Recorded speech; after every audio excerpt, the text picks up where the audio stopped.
শাশুড়ি মা বুনোল হলে আমিও পাকা তেঁতুল। কই গো বৌমা? ও, তুমি তো রেডি রেডি হইয়া কই যাই রায়? না মা, একটু বাজার যাচ্ছি।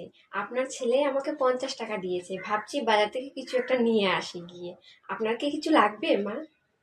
ও, তুমি বাজার যাচ্ছ? আর খোকা তোমাকে 50 টাকা দিয়েছে? আমাকে 100 টাকা দিয়েছে, কারণ আমি তো মা, সেজন্য। আচ্ছা ঠিক আছে, তুমি যখন বাজার যাচ্ছ, তুমি এই টাকাটা নিয়ে যাও।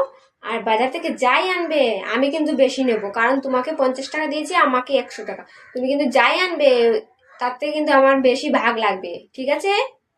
এই নাও। হুম, আচ্ছা ঠিক আছে, তাহলে দাও টাকা। আচ্ছা ঠিক আছে, আমি তাহলে আসি বাজার থেকে। আচ্ছা ঠিক আছে, আসো। আমি তো জানি ও তো খাবার জিনিসই আনবে খাওয়ার জন্য। যাই আনবে আমি কিন্তু বেশি নেব, কারণ আমি বেশি টাকা দিয়েছি। মা, আমি এসে গেছি। ও, এসে গেছো? কি এনেছো? দাও দাও দাও, যাই আনো না কেন, আমাকে আমার কিন্তু বেশি লাগবে। আর হাতটা লুকিয়ে রেখেছো কেন? দাও দাও, আমাকে দাও। এই যে মা, এই নিন, ঝাঁটা এনেছি। আপনি কিন্তু বলেছেন আমি যাই আনি না কেন আপনি কিন্তু বেশি নেবেন, তাই আজ থেকে আপনি ঘর ঝাড়ো আমার থেকে বেশি নেবেন, ঠিক আছে? বৌমা, তোমার কিন্তু মাথাটা খুলে গেছে তাই না? বেশি চালাকি আমার সাথে।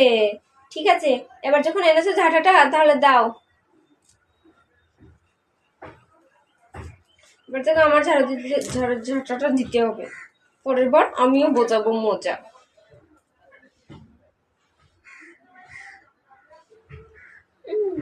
শাশুড়ি মা বুনোল হলে আমিও পাকা তেঁতুল।